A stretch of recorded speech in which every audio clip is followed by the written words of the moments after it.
Assalamualaikum warahmatullahi wabarakatuh. Kita berjumpa pada mata kuliah analisis spasial lingkungan, dan pada kesempatan kali ini kita akan bersama-sama belajar tentang Google Earth Engine pada sesi kuliah asinkronus. Saya Arif Kurnia Wijayanto akan coba memberikan gambaran kepada teman-teman semuanya sebagai pengenalan terhadap platform Google Earth Engine ini. So, mari kita mulai.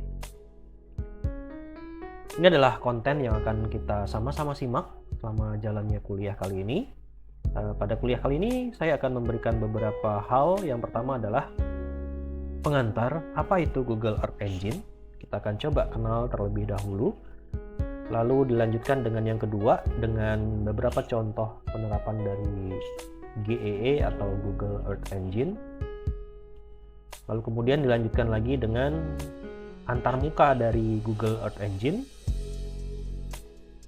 Dan terakhir nanti kita akan sama-sama lihat dasar-dasar pemrograman dengan JavaScript. Namun pada kesempatan kali ini kita hanya akan sampai ke poin ketiga, yaitu pada antarmuka Google Earth Engine. Sedangkan yang keempat tentang dasar-dasar pemrograman JavaScript ini akan kita sama-sama simak pada pertemuan selanjutnya. Baik, yang pertama kita akan coba lihat tentang Google Earth Engine. Ya, pertanyaan besarnya adalah apa itu Google Earth Engine? Barangkali teman-teman di sini sudah sangat terbiasa menggunakan beberapa platformnya Google untuk pemetaan.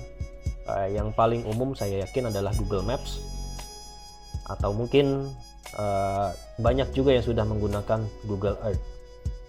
Lalu yang akan kita lihat kali ini adalah Google Earth Engine.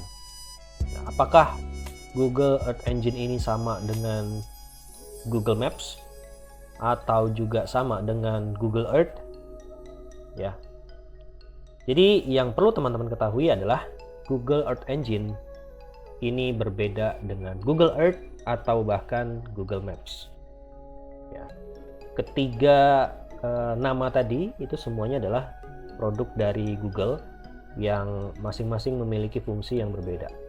Google Maps lebih sering digunakan untuk sekedar menunjukkan lokasi sebagai petunjuk lokasi yang petanya kemudian ditampilkan dalam bentuk 2 dimensi. Sedangkan Google Earth ini adalah platform Google yang lain di mana kita bisa melihat kenampakan permukaan bumi secara 3 dimensi. Di situ kita bisa melihat topografi dari suatu area yang tidak disajikan di Google Maps.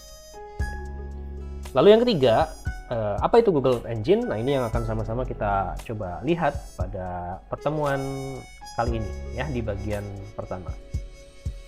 Baik, nah terlebih dahulu kita akan coba lihat satu hal yang mungkin sudah pernah teman-teman ketahui atau mungkin teman-teman dengar begitu.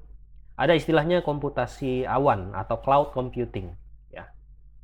Apa itu cloud computing? Mungkin kalau yang belum pernah sama sekali mendengar, yang terbayang barangkali adalah ada sebuah komputer yang ditempatkan di awan begitu, dan proses komputasinya dilakukan di atas, ya, di langit, di awan gitu ya.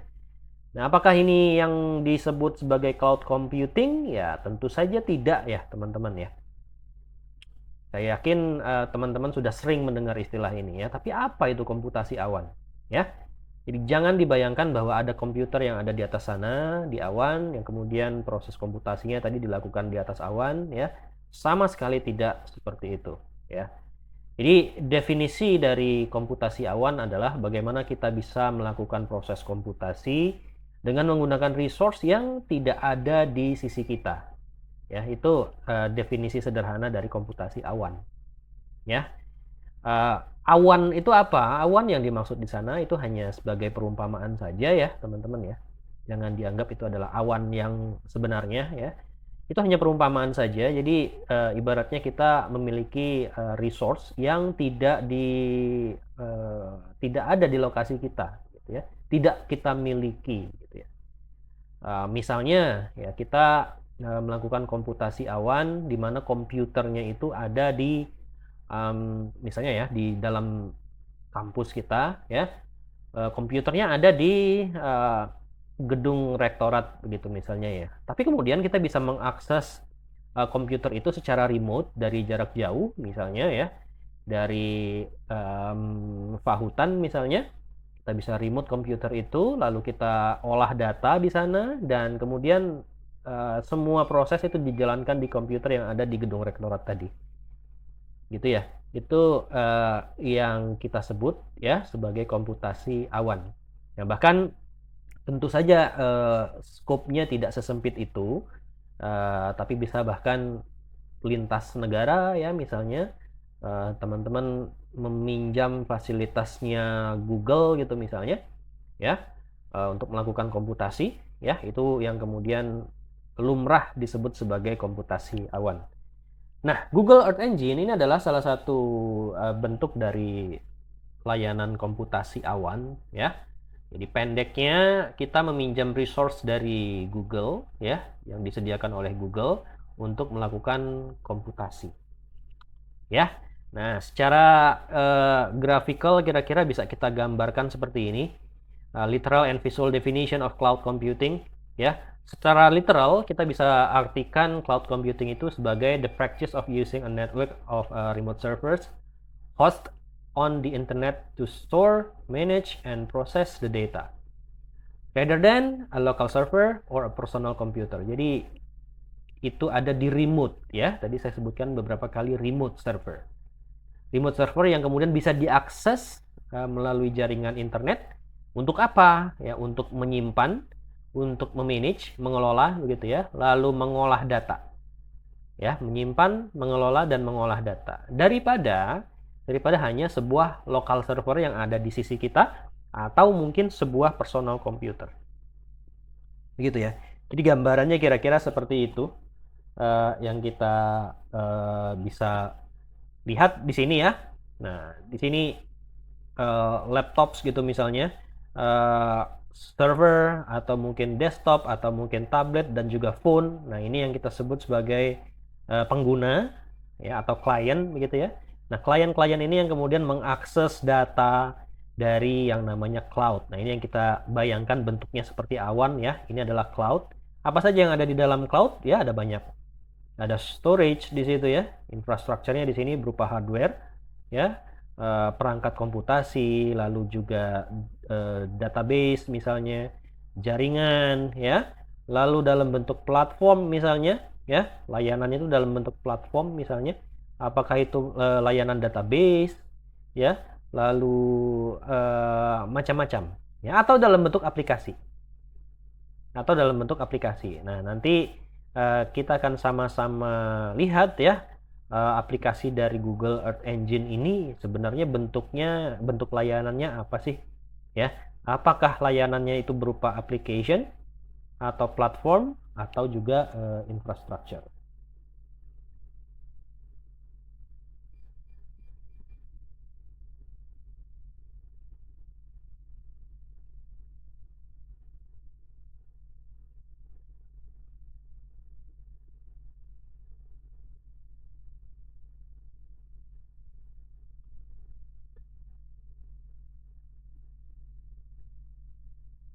Baik, nah selanjutnya di sini ada beberapa macam ya. Ini sebenarnya relate dengan yang sebelumnya tadi. Beberapa tipe cloud computing di sini. Kita lihat di sebelah kanan itu ada semacam piramida, ya, segitiga. Dari yang paling kecil ya, kita lihat yang warna hijau itu adalah service, software as a service, ya, software as a service, disingkatnya SaaS, ya. Nah, ini biasanya bentuknya berupa software, ya. Hanya berupa software. Barangkali teman-teman di sini lebih sering menggunakan Google Docs, ya. Ya, Google Docs itu salah satu contoh dari software as a service. Jadi layanan yang diberikan berupa software. Ya, kita menggunakan software. Kita sebagai end user menggunakan software. Ya, itu adalah contoh dari software as a service.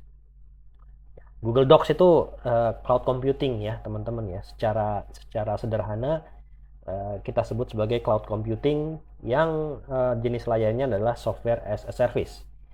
Lalu berikutnya di layer di bawahnya itu adalah platform as a service atau PaaS, gitu ya. Nah, ini yang disediakan, layanan ini menyediakan berupa platform, gitu ya. Platform ini tentu saja lebih dari sekedar software ya, teman-teman ya. Jadi kalau software itu kita cuma melihat ya, antar mukanya, kemudian kita bisa mengolah data di sana, ya. Sedangkan kalau platform ini juga menyediakan di sana penyimpanan, begitu ya, storage seperti itu, lalu juga computing yang lebih advance daripada hanya sekedar software. Lalu yang paling bawah, nah ini yang kita lihat, yang warna kuning, itu yang kita sebut sebagai infrastructure as a service, ya. Jadi ini yang paling komplit ya, layanan yang paling komplit dari 3 jenis cloud computing ini, ya. Apa yang dilayani di sini? Yang dilayani adalah dalam bentuk infrastruktur begitu ya. Jadi tidak hanya softwarenya, tidak hanya platformnya, tapi juga termasuk hardwarenya. Jadi ini yang paling lengkap. Ya, di situ ada server, kemudian penyimpanan ya, media penyimpanan dan lain sebagainya ya, sebagai sebuah infrastruktur ya. Lalu pertanyaan saya adalah Google Earth Engine itu lebih pas masuknya kemana? Apakah masuk ke software as a service, atau platform as a service, atau infrastructure as a service? Dari 3 ini mana yang lebih pas?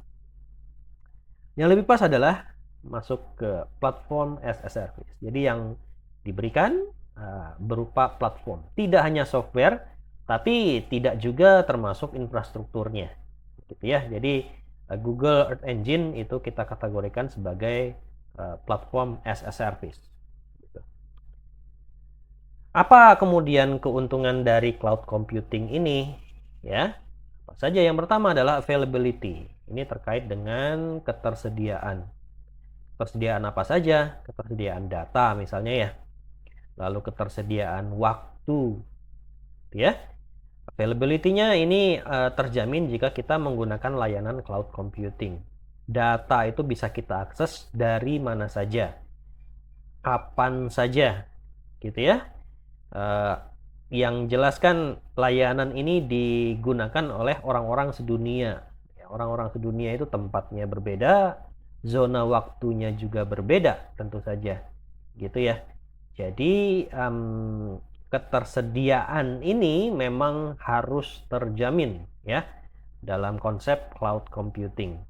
Ya, misalnya orang Indonesia mengakses data jam 7 pagi begitu ya, sedangkan di pusat datanya barangkali jam 7 pagi itu ya pada saat itu bisa jadi malam hari atau tengah malam begitu ya.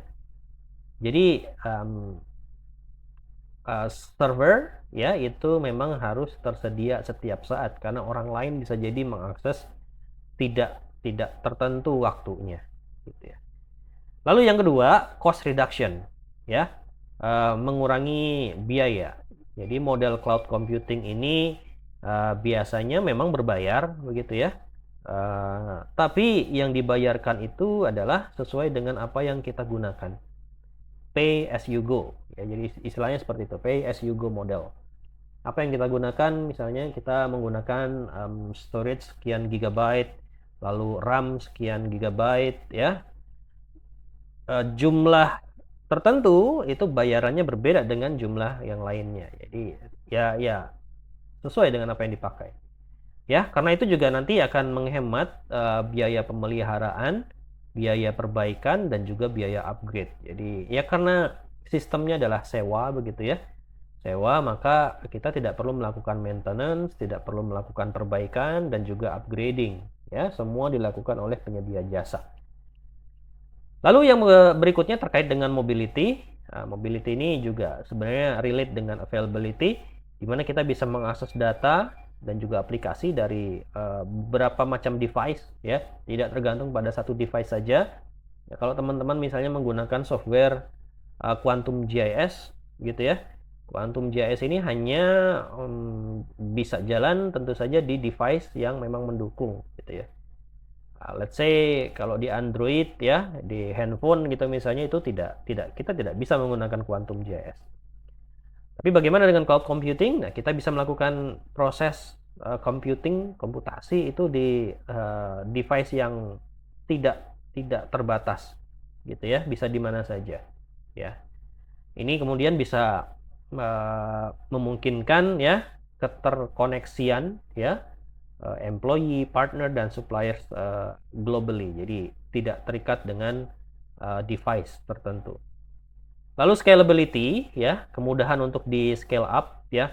Users itu punya akses untuk sumber daya yang memungkinkan untuk memperbesar skala. Ya, ini di luar konteks Google Earth Engine ya, sebenarnya semua yang saya sampaikan di awal ini. Ini lebih ke cloud computing secara umum. Jadi sekedar insight untuk teman-teman semuanya gitu ya. Baik, nah di sini kita baru fokus ke Google Earth Engine. Logo yang teman-teman lihat yang muncul di atas itu adalah logo dari Google Earth Engine. Mungkin sedikit mirip dengan Google Earth ya, teman-teman. Tapi bedanya mungkin ada di roda giginya. Ya, kalau di Google Earth ya, tidak ada roda giginya. Nah, di sini di Google Earth Engine kita akan lihat ada roda giginya. Ya, itu sekedar logo ya, teman-teman. Jadi nama platformnya adalah Google Earth Engine sekali lagi, atau nama lainnya adalah GE ya. Nanti mungkin sepanjang kuliah ini saya sebutkan namanya sebagai GE ya, teman-teman. Apa itu GE? GE adalah sebuah platform cloud computing untuk pengolahan citra satelit dan juga data-data observasi bumi yang lainnya. Ya, itu secara definisi kita bisa sebutkan seperti itu. Nah, Google Earth Engine ini mengkombinasikan data yang besar sekali, begitu ya. Di sini disebutkan multi-petabyte catalog of satellite imagery and geospatial datasets, which allows users to visualize, manipulate, edit, and create spatial data in easy and fast way. Ya, jadi tujuannya adalah untuk memungkinkan pengguna Google untuk bisa memvisualisasikan, memanipulasi, mengedit, dan juga meng-create begitu data spasial dengan cara yang mudah dan juga cepat. Gitu ya. Kalau yang bisa kita lakukan di Google Earth atau mungkin Google Maps itu kan sangat terbatas. Fungsinya memang hanya untuk sebagai petunjuk saja, begitu ya. Di Google Earth mungkin kita bisa melakukan digitasi ya, tapi masih sangat terbatas. Ya, beberapa hal yang mungkin sudah teman-teman pelajari di sesi praktikum ya, itu tidak bisa dilakukan di Google Earth, tapi bisa dilakukan di Google Earth Engine ya, karena memang fungsinya lebih luas ya daripada Google Earth gitu. Baik, nah ini teman-teman mungkin sudah sering melihat ya gambar ini. Gambar ini adalah gambar yang mungkin muncul di kuliahnya Prof. Lili begitu ya.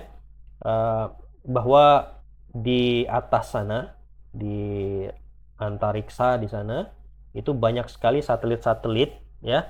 Dan sebagian besar mungkin ya itu adalah satelit observasi bumi. Ya, teman-teman mungkin sudah familiar dengan beberapa nama yang muncul di sini ya. Di situ ada Landsat 8 ya, yang terbaru sekarang ada Landsat 9 yang juga sudah mengorbit. Lalu ada Sentinel, ada satelit MODIS ya. Dan macam-macam satelit yang lainnya ya. Nah, keseluruhan satelit ini setiap saat itu akan menghasilkan data-data baru. Data-data baru ini kemudian akan didistribusikan, salah satunya akan diterima oleh Google Earth Engine ya. Google Earth Engine yang mengcapture data itu, meretrieve data itu, lalu disimpan pada database mereka sehingga pengguna itu bisa menggunakan datanya. Ya. Teman-teman sudah pernah belajar ya bagaimana mendownload data satelit ya dengan ukuran yang lumayan besar itu ya. Nah, itu begitu nanti teman-teman sudah belajar Google Earth Engine, mungkin akan lebih tertarik untuk pakai GEE ini karena datanya itu tidak perlu di-download ya. Jadi tidak memakai resource koneksi internet begitu ya. Lalu juga bisa lebih cepat ya, potong waktu karena prosesnya itu dilakukan di cloud dengan kondisi data tidak perlu di-download ya. Bisa dilakukan proses, bahkan dalam beberapa kasus data itu sudah dilakukan pre-processing atau pra-pengolahan ya. Beberapa pertemuan yang lalu juga teman-teman sudah belajar tentang pra-pengolahan data citra ya. Nah, beberapa pra-pengolahan yang dilakukan itu tidak perlu dilakukan lagi kalau kita menggunakan platform Google Earth Engine ya. Karena nanti di katalog akan disediakan banyak sekali data yang sudah dilakukan pra-pengolahan. Ya, ini dari mission statement-nya Google, yaitu untuk organize the world's information and make it universally accessible and useful. Jadi memang fokus dari Google ini adalah tentang informasi. Informasi apa saja? Ya, termasuk juga informasi geospasial. Ya, informasi geospasial. Jadi data satelit, ya, itu termasuk data geospasial. Disediakan secara universal oleh Google, ya, bisa diakses oleh siapa saja dan harapannya bisa berguna seperti itu ya. So, what does Google Earth Engine have? Ya. Ini ya, apa saja yang dimiliki oleh Google Earth Engine? Yang jelas arsip ya, arsip data-data penginderaan jauh yang ukurannya besar sekali, petabytes, dan pastinya akan terus bertambah sepanjang waktu ya, karena observasi bumi itu tidak pernah selesai. Satelit-satelit yang mengorbit di atas sana akan selalu mengcapture data baru setiap harinya, dan semuanya itu akan dimasukkan ke dalam database-nya Google Earth Engine ya. Jadi ukurannya sangat besar. Kalau teman-teman biasa mendengar terabyte ya, nah ini yang kita dapatkan adalah petabyte. Sangat besar sekali. Lalu selain storage juga Google Earth Engine ini memiliki daya komputasi yang sangat besar ya. Tentunya kita tidak meragukan lagi ya sumber daya komputasinya Google seperti apa, dan sumber daya itu digunakan juga untuk mengolah data penginderaan jauh yang kemudian bisa kita pakai di Google Earth Engine ya. Lalu yang lain, server side programming, we don't need to store the data, and the CPU power is provided by the cluster. Kita tidak perlu menyimpan data kita ya. Kalau teman-teman lakukan dengan cara konvensional kan data itu harus di-download ya. Lalu kalau mau mengolah maka nanti membutuhkan resource CPU ya, misalnya dari perangkat laptop yang teman-teman punya ya. Sedangkan di Google Earth Engine semua dilakukan di cloud ya. Jadi storage-nya yang digunakan juga storage di cloud, lalu juga perangkat komputasinya, CPU-nya itu juga menggunakan yang ada di cloud ya. Yang tentunya powernya lebih tinggi daripada yang laptop yang kita punya gitu. Oke, ini tadi 50 petabytes of Earth observation data ya. Macam-macam jumlahnya, nanti di praktikum teman-teman bisa explore lebih banyak ya. Apa saja data yang tersedia di Google Earth Engine, silahkan buka di katalognya, nanti teman-teman akan temukan banyak sekali data-data penginderaan jauh ya. Dan ini adalah infrastruktur komputasinya Google ya. Ini yang teman-teman lihat di depan ini masih kecil ya, kecil. Padahal yang dimiliki oleh Google ini jauh lebih besar daripada ini dan mereka punya banyak ya. Jadi jangan dikira servernya Google itu hanya satu di Amerika Serikat sana ya. Tentu saja tidak ya, karena di setiap region mereka memiliki server ya, yang fungsinya untuk membantu server pusatnya ya. Jadi kalau kita mengakses data, tentunya kita tidak mengakses data yang ada di server utamanya di Amerika Serikat misalnya, tapi kita mengakses data yang terdekat misalnya di Singapura gitu ya. Seperti itu. Jadi ini yang seperti ini juga yang kemudian kita gunakan untuk Google Earth Engine ya. Jadi harusnya sih powerful sekali gitu ya. Baik, nah ini ada beberapa contoh dari Google Earth Engine ya, teman-teman. Kita akan coba lihat beberapa. Yang pertama, ini adalah Amazon deforestation di Brazil. Kita bisa lihat ya, pengamatan ini dilakukan secara temporal dari tahun 84 sampai tahun 2005 ya. 2012 ya. Sampai tahun 2012. Jadi rentang waktunya cukup panjang. Itu bisa dilakukan di Google Earth Engine tanpa perlu kita download datanya satu persatu, gitu ya. Andai ini dilakukan secara konvensional, maka kita harus mendownload data sepanjang rentang waktu ini ya, dari tahun 84 sampai tahun 2012. Ya, anggaplah kita mengambil 1 tahun itu satu data begitu ya, maka silakan dihitung ya, ada berapa banyak data yang harus kita download untuk melihat perubahan yang terjadi di hutan yang ada di Amazon di Brazil ya. Tapi itu bisa dilakukan secara cepat ya, secara sistematis oleh Google Earth Engine dengan memasukkan perintah-perintah tertentu gitu ya. Nah, nanti kita akan bisa mendapatkan hasil seperti ini. Dan yang pasti juga kita tidak perlu resource untuk mendownload datanya ya. Ya, kita tahu data penginderaan jauh seperti ini cukup besar. Pengalaman teman-teman sendiri mendownload data Landsat itu membutuhkan resource atau storage sebesar 1 GB ya, sekitar itu. Ya, bayangkan kalau kita harus mendownload sepanjang rentang waktu ini. Ya. Baik, contoh berikutnya. Nah, ini adalah mirip dengan sebelumnya. Ini juga sama. Dari tahun 1984 sampai tahun 2012. Apa yang ditampilkan di sini? Nah, ini adalah pendangkalan Laut Aral. Gitu ya, pendangkalan Laut Aral. Kita bisa lihat secara visual laut yang tadinya cukup besar, ya, danau sebenarnya, tapi danaunya besar sekali, tapi ya karena itu disebut sebagai laut, ya. Kita lihat di situ terjadi pendangkalan yang masif, ya, dari tahun ke tahun, ya. Area perairannya makin sedikit berganti oleh daratan, gitu ya. Jadi yang di darat terjadi kenaikan muka tanah ya, atau penurunan muka air ya, sedangkan yang di pesisir gitu ya, itu terjadi penurunan muka tanah. Karena apa? Karena terjadi pemanasan global, lalu terjadi kenaikan tinggi muka air ya. Nah, ini yang terjadi sebaliknya yang kita lihat di sini. Baik, next berikutnya setelah ini, nah ini ada contoh meandering di Peru ya. Ini diamati juga secara temporal. Nah, kita akan bisa lihat adanya perubahan aliran sungai begitu ya.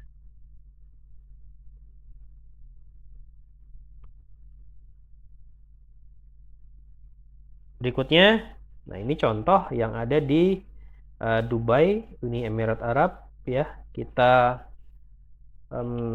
bisa amati ya adanya pembangunan yang cukup masif terutama di area perairan ya, di lepas pantai tadi ya. Dari yang tidak ada apa-apa, Dubai ya, lalu menjadi sebuah kota yang sangat modern dengan gedung-gedung pencakar langit ya, pembangunan yang sangat masif, termasuk juga adanya penimbunan air laut begitu ya,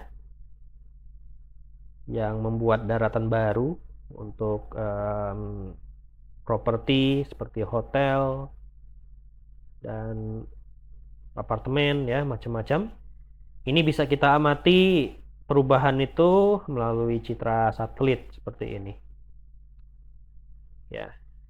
Lalu nah ini contoh yang lain lagi. Ini yang kita lihat adalah terjadinya intrusi air laut di pantai utara Jawa. Ini tepatnya terjadi di kota Pekalongan ya teman-teman, Jawa Tengah. Contoh ini, animasi ini saya yang buat ya. Dia mati dari tahun sekitar 1985 sampai tahun 2017-2018 gitu ya. Apa yang kita amati di sini ya, ini adalah intrusi air laut, di mana air laut itu masuk ke dalam daratan ya, sehingga daratan yang tadinya itu adalah tempat tinggal nelayan begitu, lalu tambak-tambak, nah semuanya itu berubah ya karena tergenang oleh air laut ya. Sedangkan dari sisi yang lain itu ada desakan dari arah daratan ya.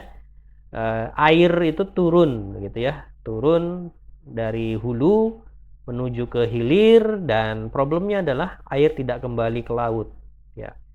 Karena tadi ya ada intrusi air laut yang tidak memungkinkan air dari hulu tadi sampai ke muara sungai. Maka yang terjadi adalah banjirnya menjadi bertambah parah gitu ya. Kalau teman-teman bermain ke Pekalongan, silahkan lihat di sana di sepanjang pesisir utara itu, teman-teman pasti akan menemukan rumah-rumah yang sudah banyak terendam, sudah banyak hilang ya. Yang tadinya daratan berubah menjadi laut ya. Jadi lautnya itu bergeser ke dalam. Lalu, nah ini contoh yang lain lagi ya, animasinya sama dengan sebelumnya tadi, hanya interval waktunya saya buat lebih lambat.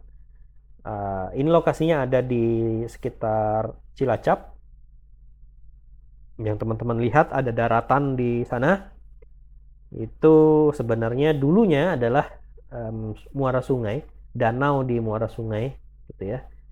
Tapi lambat laun daratannya itu bertambah banyak, bertambah luas ya, karena terjadi pendangkalan.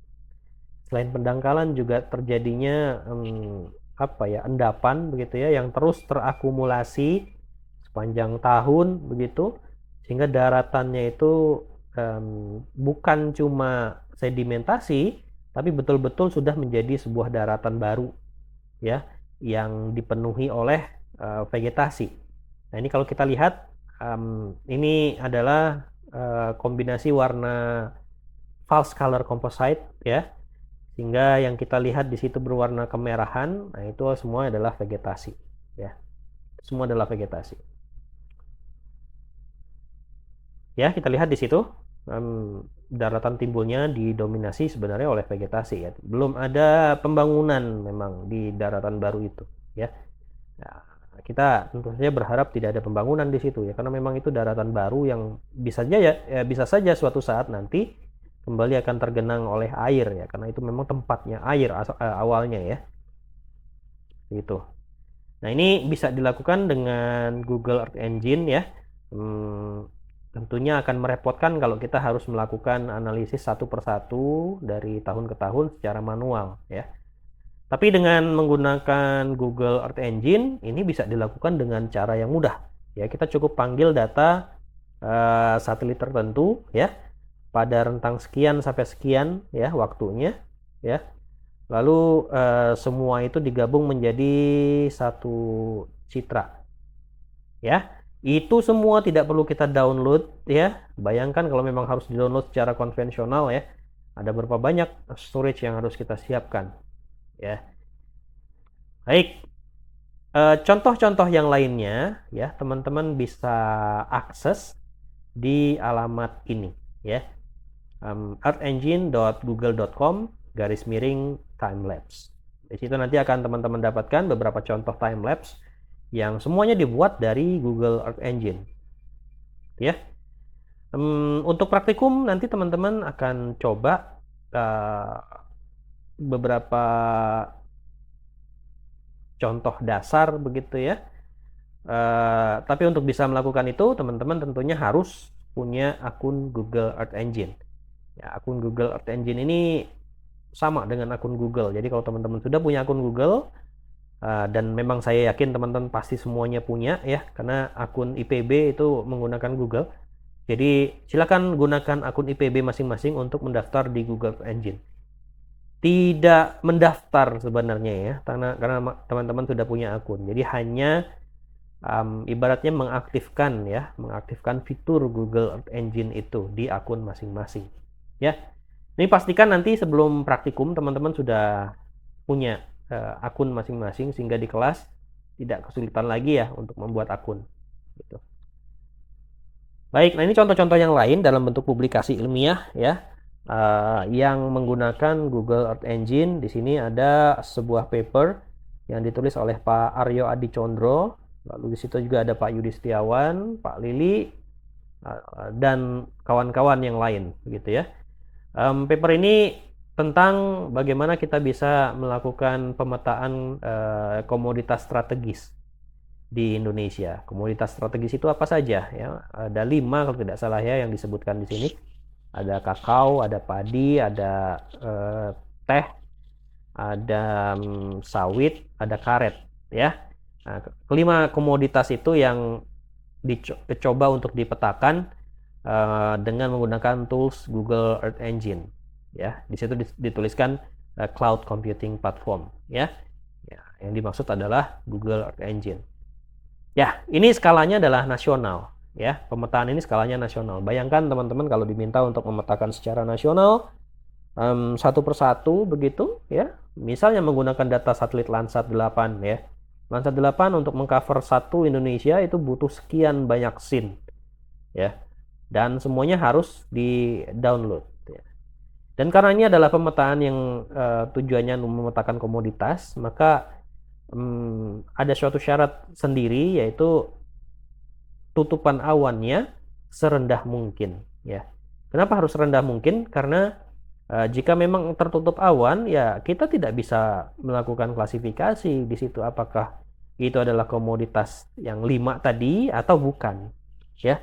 Nah, ini menjadi alasan kenapa Pak Aryo dan teman-teman ini menggunakan cloud computing platform ya untuk menganalisis atau memetakan komoditas strategis tadi pada level nasional. Begitu. Contoh yang lain, nah ini kebetulan saya yang tulis. Ini saya tulis pada saat waktu itu pandemi COVID-19. Sebenarnya tidak sendiri ya. Banyak sekali peneliti yang lain yang juga melakukan hal yang sama di lokasi yang berbeda-beda ya. Nah, pada saat itu saya dan rekan-rekan yang lainnya, di situ ada Ibu Siti Badriah Rushayati, lalu ada Pak Rahmat Hermawan, Pak Yudi Setiawan, dan juga Pak Lili. Ya, kami semuanya melakukan penelitian, ya, mengamati adanya perubahan, ya, perubahan dari land surface temperature atau suhu permukaan sebelum dan pada saat terjadinya pandemi COVID-19. Ya. Kami lakukan waktu itu di 2 kota, di Jakarta dan Surabaya. Ya. Nah, tools yang kami gunakan adalah Google Earth Engine, ya. Karena tadi saya bilang Google Earth Engine itu datanya ada macam-macam, ada beraneka ragam. Tidak hanya data Landsat yang mungkin teman-teman semuanya tahu, tapi juga ada banyak data lainnya, termasuk data yang terkait dengan land surface temperature di sini. Ya, atau ada juga yang terkait dengan kualitas udara. Ya. Ada juga yang terkait dengan misalnya kerawanan bencana tertentu. Ya. Ada juga mungkin yang lainnya yang terkait dengan let's say topografi misalnya. Ya, ada banyak sekali data yang bisa kita gunakan di sana. Nanti teman-teman bisa explore sendiri di katalognya Google Earth Engine. Gitu. Baik, kita lanjutkan. Nah, ini karakteristik dari citra optik ya. Tentu saja teman-teman sudah pernah merasakan ini di praktikum sebelumnya ya. Teman-teman dibagi tugas untuk memilih satu kabupaten atau kota ya, lalu melakukan analisis spasial di sana, tutupan lahan dan lain sebagainya dengan citra satelit ya. Nah, pasti saya yakin teman-teman sudah mengalami hal ini. Ada suatu kegelisahan gitu ya, suatu kegelisahan ketika mengolah data penginderaan jauh dari satelit. Datanya itu kotor ya. Kotornya kenapa? Ya karena yang seperti teman-teman lihat sekarang ini kotor oleh awan ya. awan di mana-mana, terutama di mungkin Indonesia bagian barat pada saat musim hujan begitu ya, pasti akan banyak sekali tutupan awan ya. Dimana awan-awan itu tentu saja nanti akan menjadi apa namanya titik-titik hujan, titik-titik air hujan gitu ya. Yang itu wajar pada saat musim kemarau, penguapannya musim hujan begitu ya pada saat itu. Jadi ini tantangan tersendiri ya. Nah, bagaimana cara mengatasinya? Nah, dengan menggunakan Google Earth Engine, karakteristik dari data optik seperti ini bisa kita minimalisir. Ya, ini yang kita lihat ya, data aslinya. Tapi setelah dilakukan pengolahan, maka nanti yang kita dapatkan menjadi seperti ini. Ya, datanya menjadi bersih dari awan, cloud free. Ya, cloud free. Bagaimana ini bisa dilakukan? Yang dilakukan adalah dengan mengamati data selama 1 tahun penuh, misalnya. Nah, selama 1 tahun penuh di setiap pixel, begitu ya, di setiap pixel. Let's say dari 1 Januari sampai 31 Desember. Ya, ada sekian banyak data, lalu di masing-masing pixel akan diamati apakah pixel itu adalah pixel awan atau bukan. Ya, jika pixel itu adalah awan, ya pada hari tertentu, maka pixel itu akan digantikan oleh pixel yang lainnya pada waktu yang berbeda. Ya, saya yakin teman-teman sudah paham ya, data citra satelit itu tidak diambil sekali, jadi ada jeda waktu tertentu ya. Satelit itu akan mengambil pada lokasi yang sama, gitu ya. Jadi kita bisa bandingkan gitu ya, pixel yang sama ya pada posisi yang sama, tapi pada tanggal yang berbeda ya. Nilai dari kedua pixel itu bisa kita bandingkan. Apakah misalnya di pixel yang let's say 1 Januari itu adalah awan, maka ya 16 hari kemudian ya, tanggal 17 Januari, maka dilihat lagi di posisi yang sama, di pixel yang sama itu apakah awan atau bukan ya.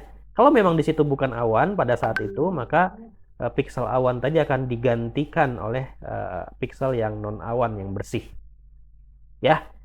Sehingga nanti keseluruhan ya, setelah kita amati keseluruhan pixel, maka nanti kita akan dapatkan citra yang bebas awan seperti ini.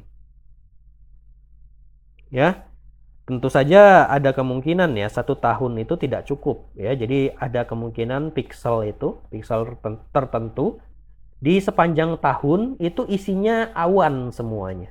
Ya, maka ya tidak akan bisa diganti pada tahun yang sama. Kecuali kalau kita panjangkan rentangnya ya. Misalnya tadi dari 1 Januari sampai 31 Desember gitu ya. Ya, dengan rentang itu di pixel tertentu tetap ada awannya. Ya, mungkin bisa jadi harus dipanjangkan rentangnya gitu ya. Dari 1 Januari 2020 sampai dengan misalnya 31 Juni atau 31 Juli 2021 gitu misalnya. Ya, jadi rentang waktunya lebih dari 1 tahun. Mungkin dengan begitu nanti kita akan dapatkan citra yang lebih bersih dari awan. Ya, tapi sekali lagi tentu saja ini sangat mungkin kalau kita lakukan di Google Earth Engine gitu ya. Bayangkan kalau kita harus lakukan hal yang sama dengan cara konvensional, misalnya citranya sepanjang tahun tadi harus di-download satu persatu gitu ya. Lalu dibandingkan pada pixel-pixel yang sama gitu ya. Ya, itu tentu saja akan melelahkan gitu ya teman-teman. Akan lebih gampang kalau datanya itu kita olah dengan Google Earth Engine. Tidak perlu kita download, tapi semua proses dilakukan di sana. Yang nantinya kita download hanya citra hasil akhirnya saja yang sudah sudah bersih. Baik, nah dengan GE ini maka kita bisa lakukan pengolahan data menjadi citra bebas awan untuk level 1 dunia bahkan ya. Jadi tidak hanya satu scene saja yang bisa kita ubah ya, tapi 1 dunia ya. Sekali lagi silakan dibayangkan andai itu harus dilakukan secara konvensional ya, harus dengan cara download data dan lain sebagainya ya, yang tentu saja akan memakan waktu ya. Baik, nah ini terakhir barangkali untuk sesi ini, teman-teman. Ini tentang antarmuka dari Google Earth Engine, ya. Kita akan lihat. Nah, ini antarmukanya. Ya, antarmuka itu apa sih? Antarmuka ya, apa yang kita lihat di software begitu kira-kira ya. Yang mata kita lihat di software. Kita akan temukan beberapa hal di sini, teman-teman. Bentar. Ya, kita akan temukan beberapa hal di sini. Area yang paling besar yang teman-teman lihat di bagian bawah. Nah, ini adalah area peta ya. Kita sebut sebagai kanvas ya biasanya ya. Kanvas ini nanti fungsinya adalah untuk menampilkan data spasialnya ya. Karena yang kita olah adalah data spasial, maka nanti di sini akan tampil data spasial yang kita olah. Begitu ya. Lalu di dalamnya juga di sini ada beberapa geometry tools. Ini kita bisa geser-geser petanya. Ini mirip dengan yang kita lihat di Quantum.js. Kita juga bisa membuat poin baru, membuat path baru, atau membuat area baru ya untuk sebagai penanda. Lalu kita bisa zoom in, zoom out juga. Jadi mirip sama sekali dengan Quantum.js. Di sini ada layer manager di mana kita bisa memilih, mengaktifkan layer-layer tertentu. Lalu di sini ada base map ya, ada beberapa pilihan tergantung scriptnya ya. Tapi secara default yang muncul di sini adalah map lalu satellite ya. Nah ini saya kurang tahu ini di ujungnya ada apa ya. Tapi secara default sebenarnya hanya ada dua ya.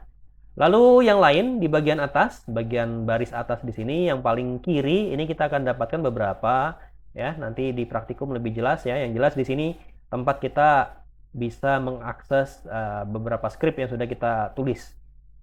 Ya, script. Jadi di sini kita sebutnya sebagai script ya, teman-teman ya, bukan code ya, tapi script ya.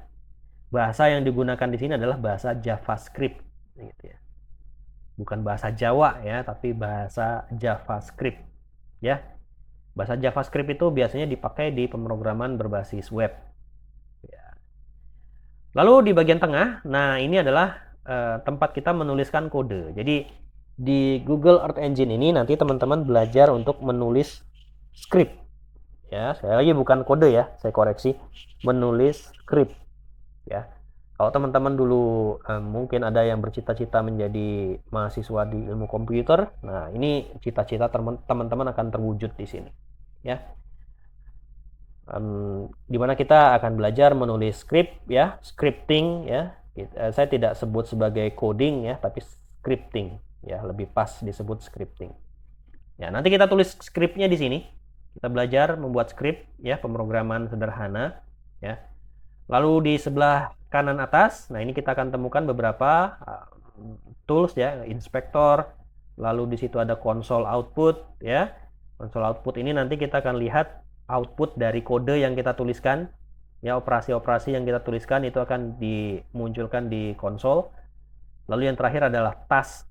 Tas ini segala macam proses input output. Jadi apakah kita mendownload atau mengupload file ya, nanti itu akan dimunculkan di table gitu ya.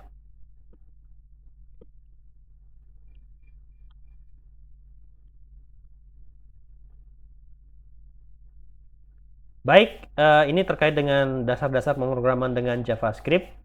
Ini akan kita lanjutkan di pertemuan selanjutnya, teman-teman. Untuk di pertemuan pertama kita cukupkan sampai di sini. Kita jumpa lagi di pertemuan kedua di minggu depan.